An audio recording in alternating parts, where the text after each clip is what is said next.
Hello friends, तो physics यानी कि भौतिक विज्ञान में हम लोग electric flush and Gauss theorem यानी कि वैद्युत फ्लश और गॉस की प्रमेय इसको डिस्कस कर रहे थे, जो कि 12th का सिलेबस है। और इसके पहले वीडियो में हम लोगों ने इस चैप्टर का ओवरव्यू देखा था कि इस चैप्टर में हम लोग क्या क्या पढ़ने वाले हैं, और वहाँ पे मैंने एरिया वेक्टर यानी कि क्षेत्रफल वेक्टर और सॉलिड एंगल यानी कि घनकोण, ये दो कॉन्सेप्ट बताए थे। और इसके साथ मैंने ये भी बताया था कि इसको किस तरीके से हमें पढ़ना है। यहाँ पे बहुत सारी चीज़ें हमें सोचनी पड़ेंगी, अपने दिमाग में एज्यूम करके रखनी पड़ेंगी।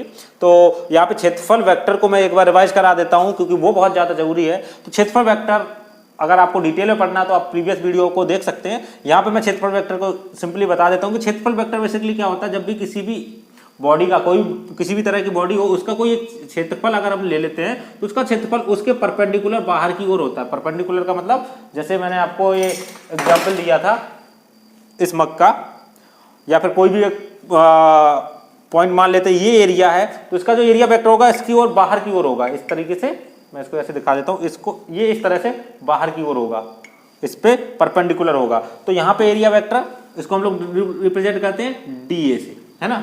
अब वैद्युत फ्लक्स क्या है, इसकी डेफिनेशन समझ लेते हैं। एरिया वेक्टर मैंने इसलिए रिवाइज किया क्योंकि एरिया वेक्टर का यहाँ पे बहुत ज़्यादा यूज होने वाला है।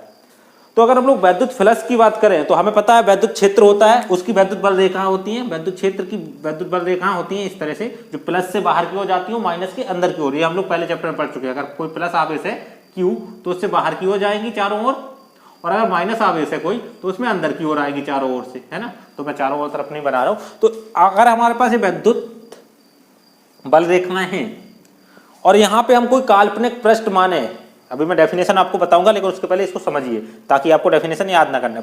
अब हम इसमें कोई काल्पनिक पृष्ठ मान लिए, कोई हिस्सा है काल्पनिक पृष्ठ है ये माने, तो इसमें से कितनी बल रेखा निकल रही है, 1 2 3। यहाँ पे बहुत सारी निकल सकती थी। तो इन्हीं को अगर मापना हो उसको हम लोग क्या बोलते हैं, वैद्युत फ्लक्स यानी कि इलेक्ट्रिक फ्लक्स यहाँ पे बोलते हैं। तो यहाँ पे इसकी डेफिनेशन समझते हैं, फिर इसको और डिटेल में समझेंगे। आपको याद करने की रटने की जरूरत नहीं है, मैं सारी चीजें आपको एक्सप्लेन करूंगा। तो वैद्युत क्षेत्र में स्थित किसी काल्पनिक पृष्ठ के किसी भी काल्पनिक पृष्ठ पे वैद्युत जो फ्लक्स होता है वो क्या होता है, उस पृष्ठ से होकर गुजरने वाली वैद्युत बल रेखाओं की संख्या की माप है। मतलब कि कोई भी काल्पनिक, यहाँ पे मैंने बोला काल्पनिक मतलब कि हम इमेजिनरी, हमें ये मान के चलना कि यहाँ कोई पृष्ठ है। यहाँ कोई पृष्ठ नहीं था, नॉर्मली ये लाइन निकल रही थी, बहुत पास पास भी हो सकती है, बहुत दूर दूर भी हो सकती है, ये कोई निकल रही है। और यहाँ पे मैंने कोई भी एरिया किसी भी तरह का मान लिया, ये एरिया है ना, ये एरिया है। तो यहाँ पे इस पृष्ठ पे जो वैद्युत फ्लक्स होगा उसकी माप जो होगी, वो जो वैद्युत फ्लक्स होगा वो क्या होगा, वैद्युत बल रेखाओं की संख्याओं की माप होगा। ये इसकी डेफिनेशन है, लेकिन इसका सिंपल सा फॉर्मूला है, उसको हम लोग डिस्कस करेंगे। तो ये हमारे पास, अगर हमें इसको पहली बात तो ये है कि जो वैद्युत फ्लक्स है, इलेक्ट्रिक फ्लक्स, इसको हम लोग रिप्रेजेंट करते हैं, इलेक्ट्रिक फ्लक्स को रिप्रेजेंट करते हैं फाई से, phi E for electric, phi flux. तो फाई ई से रिप्रेजेंट करते हैं। ये एक स्केलर क्वांटिटी है, यानी कि स्केलर यानी कि अदिश राशि, यानी कि इसमें डायरेक्शन दिशा नहीं होती है। तो अगर इसकी हम लोग वैल्यू की बात करें तो स्केलर जो हमारे पास किसी भी पृष्ठ पर अगर उसका क्षेत्रफल a है तो उसका जो हमारा वैद्युत फ्लक्स होगा, टोटल वैद्युत फ्लक्स, उसको रिप्रेजेंट करने के लिए एक फॉर्मूला होता है phi E equals to integration of whole. अच्छा, ये इसका क्या मतलब है, जनरली आपको या इस तरीके का सिंबल मिल जाएगा या फिर आपको इस तरीके का सिंबल मिल जाएगा ए, क्योंकि पूरी एरिया की बात कर रहे हैं। तो ये जो वैल्यू होती है वो किसके बराबर होती है, ई, जो हमारी इंटेंसिटी होती है इलेक्ट्रिक, जो हमारे पास वैद्युत क्षेत्र है, इलेक्ट्रिक फील्ड है, इलेक्ट्रिक फील्ड की इंटेंसिटी ई, क्योंकि ये स्केलर क्वांटिटी है, और डी ए तो dot product, dot D A. अच्छा, ये डी ए क्यों लगा रहे हैं, मैंने बताया था कि जब भी हम इंटीग्रेशन लगाते हैं तो हमेशा डी ए लगाएंगे, या फिर जब भी कोई छोटे पार्ट की बात करें तो हम डी ए लगाएंगे। अब थोड़ा सा इसको और अच्छे से समझते हैं, तो मैं इसको पूरे को इरेज कर दे रहा हूँ। अभी हम लोग मेन डेफिनेशन पे आने वाले हैं ना, अभी मैं ये आपको समझा रहा था। अब इसको हम लोग शुरू से स्टार्ट करते हैं ना। तो मैं क्या कह रहा हूँ कि हमारे पास वैद्युत बल रेखा है, वो कैसे भी हो सकती है, जरूरी नहीं है कि सीधी हो। अब यहाँ पे हमने कोई काल्पनिक पृष्ठ मान लिया। अच्छा, ये पृष्ठ कैसे मान रहा है वो समझ लीजिए।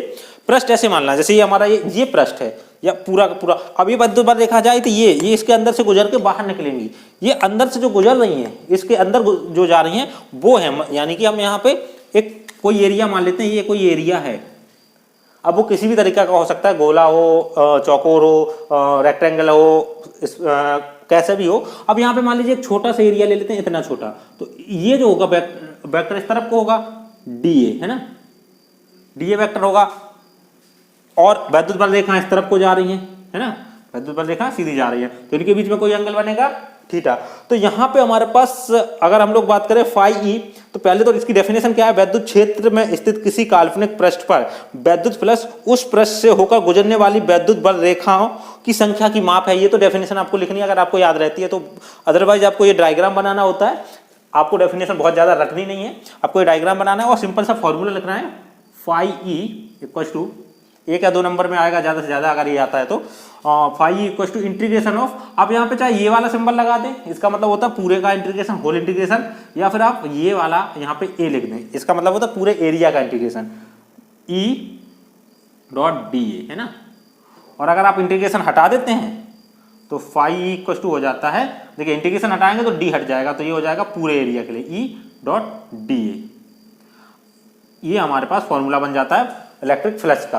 अब आपको पता होगा कि जब भी डॉट हटाते हैं वेक्टर में तो वहां पे आ जाता है कॉस थीटा, तो फाई ई की फाइनल वैल्यू हो जाएगी, यहाँ से फाई ई की वैल्यू हो जाएगी ई ए कॉस थीटा, सॉरी ये डी इंटीग्रेशन हटाया था तो ये ए बचेगा यहाँ पे ना, हाँ डी ए कॉस थीटा, और थीटा क्या है, इन दोनों के बीच का एंगल, ये थीटा है, ठीक है। ये कॉन्सेप्ट आपको ये तो हुआ वैद्युत फ्लक्स का सिंपल सा फॉर्मूला, चाहे आप इस फॉर्मूले को मान लें या ये फॉर्मूला मान लें। अब यहाँ पे कुछ केसेस हो जाते हैं तो वो जरूरी है, वो जानना बहुत जरूरी है।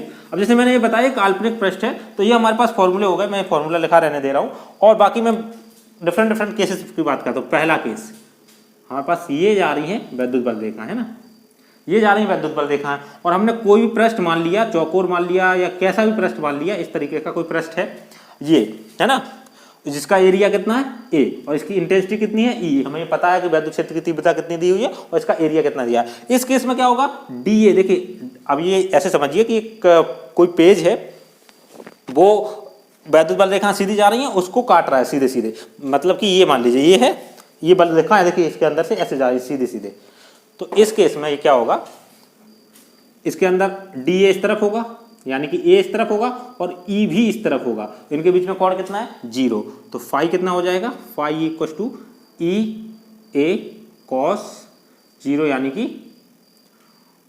कॉस 0 की वैल्यू होती है 1, तो ई ए हो जाएगा फाइनली, पहला केस। दूसरा केस क्या है, अभी हमें इसकी जरूरत नहीं है तो मैं इसको भी हटा दे रहा हूं। अच्छा, दूसरा केस क्या हो जाएगा, मान लीजिए कि ये वैद्युत बल रेखा इस तरह से जा रही हैं, है ना, और इस पे जो क्षेत्रफल है वो इस तरीके से है, क्षेत्रफल इस तरीके से है, यानी कि वैद्युत बल रेखाएं ऐसी जा रही हैं ऐसी, और क्षेत्रफल जो है ऐसा जा रहा है, यानी कि अब ये परपेंडिकुलर नहीं है, क्षेत्रफल ये है, देखिए ये वाला एरिया है क्षेत्रफल हमारा, और क्षेत्रफल को छू भी नहीं रही है, क्षेत्रफल के अंदर से गुजर ही नहीं रही है, क्षेत्रफल के पैरेलल चली जा रही है ना, तो इनके बीच में इसका क्षेत्रफल वेक्टर कितना होगा, क्षेत्रफल वेक्टर ऊपर को होगा, इस तरीके का वेक्टर होगा, और वैद्युत बल रेखाएं ऐसे जा रही हैं, तो इन दोनों के बीच में कोण कितना बन रहा है, ये देखिए इन दोनों के बीच में कोण बन रहा है 90 डिग्री का। तो इस केस में देखिए क्षेत्रफल वेक्टर क्या होगा, ऊपर की ओर होगा, डी एरिया वेक्टर ऊपर की ओर होगा, और ई हमारा इस तरफ को जा रहा है, ई इस तरफ को जा रहा है, तो यहाँ पे टोटल फ्लक्स कितना हो जाएगा, phi equal to E A cos theta, और थीटा की वैल्यू कितनी है कॉस 90, और कॉस 90 की वैल्यू होती है 0, तो 0 का मल्टीप्लाई होगा तो टोटल 0 हो जाएगा।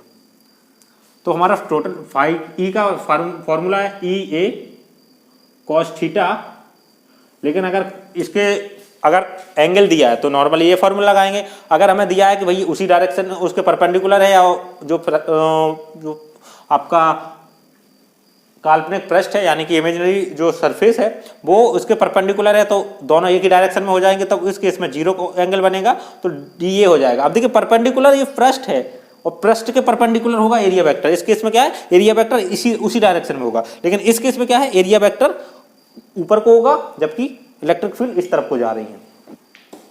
तो आई थिंक आपको ये जो कॉन्सेप्ट है वो समझ में आया होगा, इलेक्ट्रिक फ्लक्स समझ में आया होगा। तो नेक्स्ट वीडियो में हम लोग गॉस की थ्योरम पढ़ेंगे। ये फॉर्मूला आपको याद रखना है, ये बहुत ही कम पूछा जाता है, 1 या 2 नंबर में क्वेश्चन पूछा जाता है कि इलेक्ट्रिक फ्लक्स क्या होता है उसके बारे में बताइए या उसकी डेफिनेशन लिखिए, तो आपको ये सारी चीजें पता होनी चाहिए। तो आपको आई थिंक समझ में आया होगा इलेक्ट्रिक फ्लक्स होता क्या है। नेक्स्ट वीडियो में हम लोग इसके आगे गॉस की थ्योरम को बात करेंगे, जो कि बहुत ज़्यादा एग्जाम पूछी जाती है और जो कि पूरे चैप्टर में सबसे इंपॉर्टेंट है। तो अगर आपको वीडियो पसंद आया उसको लाइक कर दीजिए, कोई सुझाव है तो आप कमेंट बॉक्स में बता सकते हैं, और अगर आपने अभी तक चैनल को सब्सक्राइब नहीं किया है तो उसको सब्सक्राइब कर दीजिए, और नीचे डिस्क्रिप्शन में आपको एक एंड्रॉइड ऐप की लिंक मिल जाएगी, आप वो ऐप भी इंस्टॉल कर सकते हैं।